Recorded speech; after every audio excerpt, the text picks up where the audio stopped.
안녕하세요, 모터트렌드 조윤규입니다. 저는 지금 월드 오브 볼보라는 곳에 나와 있는데요. 이곳이 뭐 하는 데냐면은 볼보의 박물관입니다. 볼보의 오래된 자동차들이나 브랜드 헤리티지를 전달해 줄 수 있는 그런 공간인데요. 지금부터 여기 가볍게 한번 살펴볼 텐데 여러분들도 그냥 가벼운 마음으로 한번 봐주시면 감사하겠습니다. 네, 지금부터 바로 한번 돌아볼게요. 이렇게 안쪽에 보시면은 유리와 나무로 구성된 이런 공간을 볼 수 있습니다. 이게 지금 360도로 유리가 다 돌아가 있어요. 그래서 해가 비치는 모든 것을 다 받을 수 있는 거죠. 스웨덴이 해가 그렇게 자주 뜨는 나라가 아니라서 오늘처럼 이렇게 햇살이 강한 날엔 이 공간에 대한 매력이 좀 더 돋보이는 것 같습니다. 입구에 가장 먼저 만날 수 있는 차가 옛날 오래된 경찰차죠. 이제 아마존이라는 차인데, 이 차가 특징이 뭐냐면은 최초의 3점식 안전벨트를 사용한 차예요. 그리고 이런 차를 로비에 내놨다는 것 자체가 볼보가 이 차에 대해 얼마나 좀 중요하게 생각하고 있는지 그런 걸 좀 엿볼 수 있는 부분이죠. 옆에는 이렇게 EX90 SUV 버전으로 보시면 되는데, 전기 SUV입니다. 굉장히 크고 굉장히 예쁘죠. 디자인이 되게 마음에 듭니다.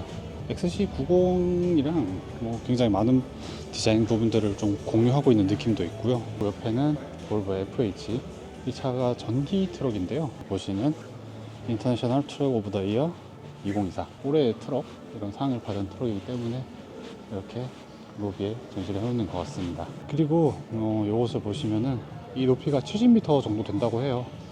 이렇게 가운데서 위로 쭉 뻗어나가는 뭔가 나무의 뿌리 같은 그런 디자인을 하고 있는 거 볼 수가 있죠. 여기를 이렇게 쭉 들어가면 굉장히 럭셔리한 그런 차가 있는데,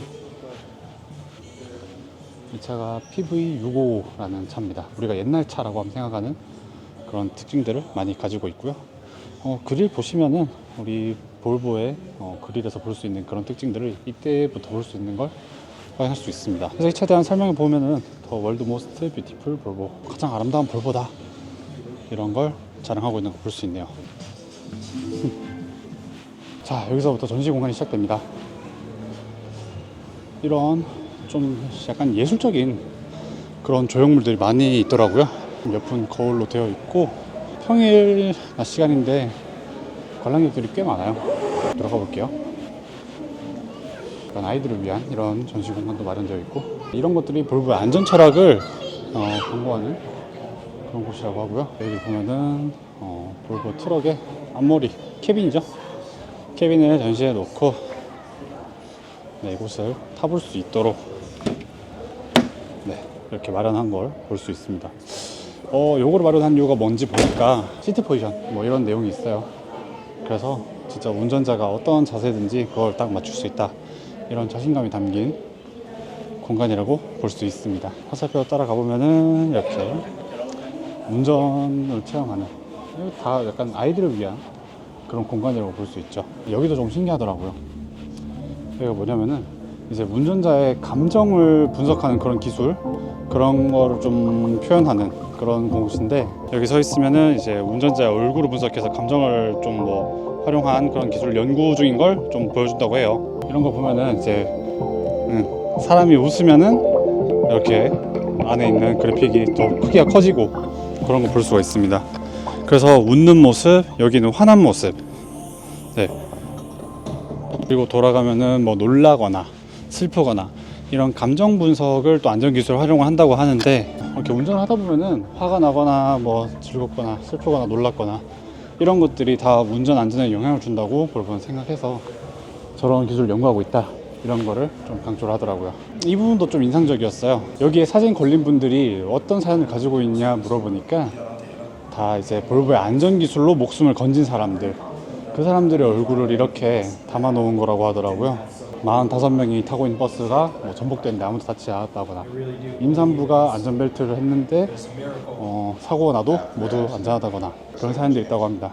여기를 보시면은 이제 볼보의 좀 충돌 안전 테스트를 거친 그 차가, 이게 시속 50km로 부딪힌 차라고 하거든요. 어떤 차가 반응을 보이나 이런 것들을 시각적으로 관람객들이 공유하는 그런 곳이라고 보시면 되겠습니다. 그래서 옆에는 이렇게 의자가 쌓여 있어요. 이 의자에서 사람이 떨어졌을 때 느끼는 충격이 자동차와 시속 15km로 부딪혔을 때 충격을 약간 뭐 비유하는, 표현하는 그런 수단이라고 합니다. 이게 쭉쭉쭉쭉 올라가면은 네, 시속 30km로 충돌했을 땐 이 높이에서 떨어지는 것과 같다. 그거를 이렇게 표현했는데, 이거 보면서 든 생각이 뭐냐면은, 우리가 스쿨존이 시속 30km잖아요. 어린 아이들이, 초등학생들이 저 높이에서 떨어진다고 생각해 보세요. 정말 크게 다치겠죠. 그래서 시속 30km로 제한 건 게 사실 운전자 입장에서는 좀 느리고 약간 불편한 그런 요소 중에 하나겠지만, 이거를 보니 그래도 좀 더 조심해야겠다 이런 생각이 좀 더 많이 드네요. 좀 경각심을 가지게 되는 것 같습니다. 그리고 다음은 퓨처 센스예요.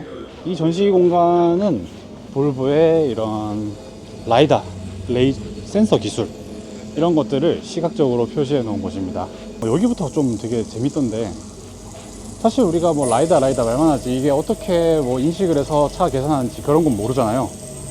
그래서 제가 이 앞에 서면은 이런 식으로 센서가 인식하고 어떻게 계산하는지를 시각적으로 표현해 놨습니다.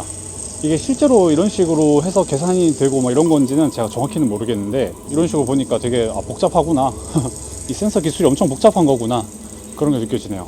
네, 라이다는 이제 이 위에 있는 저 보이시죠? 가운데 있는 조그만 센서, 저게 라이다 센서라고 합니다. 지금까지 본 것이 2025년이라면은 이 구역을 나와서 마주하는 거는 1927년입니다. 1927년이 볼보가 창립한 해죠. 그래서 볼보의 창립자가 실제 사용하던 책상, 이렇게 전시되어 있는 걸 볼 수가 있습니다. 자, 그리고 이제 이쪽으로 오게 되면은 자동차들이 전시되어 있습니다. 자, 첫 번째 보이는 차가 바로 볼보의 최초의 자동차. 우리가 영어 그냥 알파벳을 읽었을 때는 OV4인데, 이게 스웨덴어로 아까 들었거든요. 이게 아웨4 이런 식으로 읽더라고요. 뜻이 O가 오픈이고 V가 외건, 오픈 외건, 그리고 숫자 4가 4기통. 네, 그런 식으로 이름을 붙여놨다고 합니다. 이게 최고 시속은 60km까지 낼 수 있었지만, 당시 스웨덴의 도로 사정이나 이런 것 때문에 그 속도까지 내는 게 상당히 힘들었다고 해요. 최고 출력은 28마력이라고 하고요. 총 205대가 팔렸다고 합니다. 당시 도로 사정과 조금 맞지 않았고 가격이 꽤 비싼 편이었다고 해요. 그래서 205대가 팔렸습니다. 그리고 이렇게 안쪽을 쭉 보면은 정말 많은 차들이 전시되어 있죠. 그래서 버스도 이렇게 시간이 지나면서 1940년대, 50년대 사용하던 버스는 이렇게 생겼다라는 걸 알 수가 있어요. 사실 이런 차들은 그냥 사진으로만 보거나 하지 않으면 좀 접하기 힘든데, 이렇게 박물관이면은 실제로 볼 수 있는 이런 게 있어서 참 좋죠. 그리고 여기 있는 PV654, 아까 1층 로비에서 보여드렸던 그 차의 약간 형제뻘 되는 모델이라고 합니다. 아까는 이제 오픈 탑이었다면 이건 이제 클로즈 탑이죠. 이 차는 1933년부터 34년까지 생산됐던 차고요. 최고 출력은 65마력의 6기통 엔진을 사용한 차라고 해요. 당시로서는 굉장히 고급차였겠죠.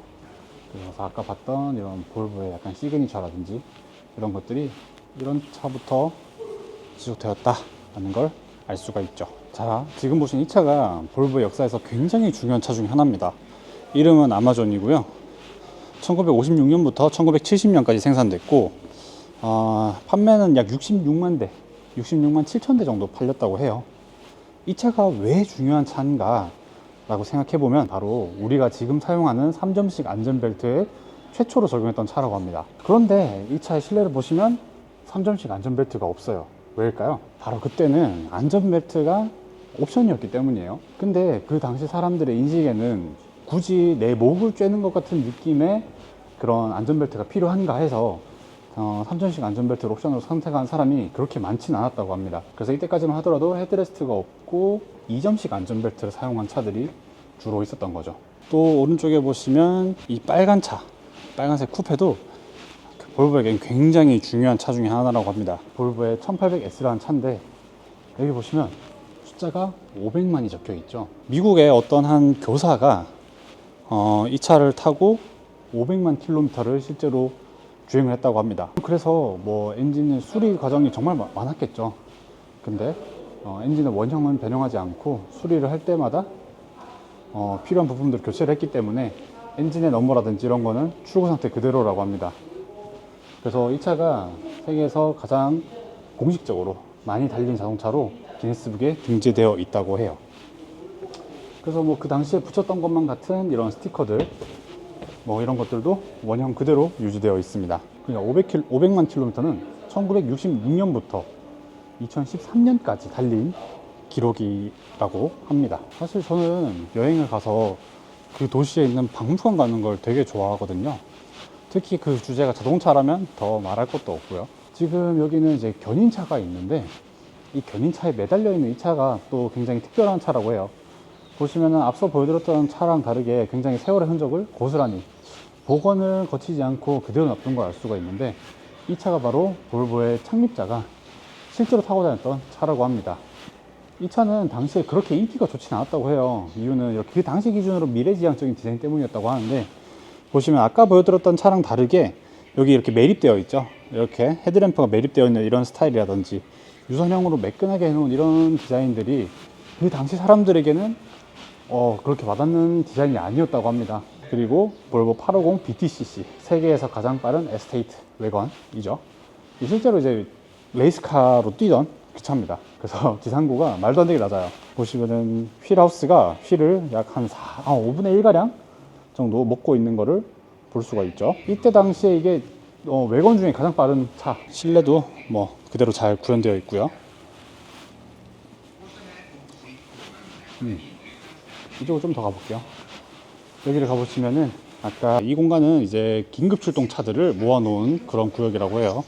또 안전의 볼보답게 이런 긴급 출동 차들도 빠질 수가 없죠.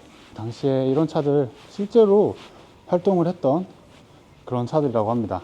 그래서 지금 보시는 이런 차들은 이제 화재 지휘차로 사용했던 그런 차고요. 그래서 안에 장비들이나 이런 것들도 약간 고스란히 남아있는 그런 거 볼 수가 있습니다. 이 뒤에 있는 건 소방차죠. 앞을 보시면 지금의 소방차와는 구조가 좀 다른데, 여기 이 부분을 통해서 물을 배출할 수가 있어요. 엔진의 힘을 모터 펌프로 활용해서 여기를 통해서 물을 각 배수관으로 보내주는 그런 역할이죠. 이 뒤에는 적재함만 있는 것 같습니다. 그래서 이 안에 뭐 소방 호스라든지 소방 장비들이 있겠죠. 위에는 사다리가 있고, 그리고 요즘의 소방차보다 실내 공간이 더 넓은 것 같습니다.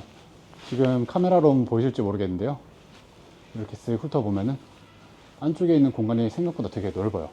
그래서 소방관들이 출동하면서 안에서 뭐 옷도 갈아입고 이렇게 좋겠죠. 그리고 현행으로 사용하는 볼보 XC60 경찰차입니다. 이렇게 야광 테이프들이 곳곳에 둘러져 있는 게 볼 수 있는데, 한 가지 특징이 보이시나요? 이 차는 영어로 그냥 폴리스라 적혀 있고, 저 차는 스웨덴어가 사용된 폴리스 끝에 S가 붙는데, 이거 왜 그러냐고 물어보니까 이게 지금 전시용 차잖아요. 실제로 사용되는 그 긴급용 차량이 아니기 때문에 끝에 S를 붙이지 않는다고 합니다. 약간 전시용 차와 실제 활용한 차를 구분하기 위해서죠. 이런 것마저도 되게 철두철미하네요. 그리고 이 차는 이제 볼보의 사고조사 차라고 합니다. 볼보 자동차가 사고가 났을 때 이 차를 보면서 그 사고를 조사하고, 또 운전자가 얼마나 다쳤는지 이런 사고 연구를 통해서 볼보가 또 더 나은 안전을 구현하기 위한 그런 출동을 위한 차라고 합니다. 이 차 자체에 그렇게 큰 특징이 있다기보단 그런 사연이 있는 차다라는 걸 알아주시면 될 것 같아요. 자, 여기는 이제 애기들이 약간 체험하는 그런 공간이에요. 애기들이 아니라 아빠들이 더 신나하는 공간인 것 같은데, 보시면은 볼보의 이제 포크레인 이런 것들을 체험할 수 있게 만들어 놨네요. 자, 이제 이렇게 월드 오브 볼보를 모두 살펴봤습니다. 조금 꼼꼼히 본다면은 약 한 2시간 정도? 1시간 반에서 2시간 정도는 충분히 시간을 보낼 수 있는 곳인 것 같아요. 아까도 말씀드렸지만 저는 이렇게 박물관 오는 걸 되게 좋아하기 때문에 여러분들한테 이거를 공유해 드릴 수 있어서 좋고, 제가 직접 보는 것도 되게 기분 좋고 재미있었습니다. 여러분들이 스웨덴 예테보리에 여행을 오시면은 이 월드 오브 볼보 한번 꼭 와보셨으면 좋겠어요. 이런 공간을 만들어서 지역 주민들이 어떻게 이곳을 활용하는가, 그리고 관광객들이 이곳에 와서 무엇을 배워가는가, 이런 것들 한번 느껴보셨으면 좋겠습니다. 이만 영상 마치도록 하겠습니다. 저는 모터트렌드 조영규였고요. 월드 오브 볼보 전해드렸습니다. 감사합니다.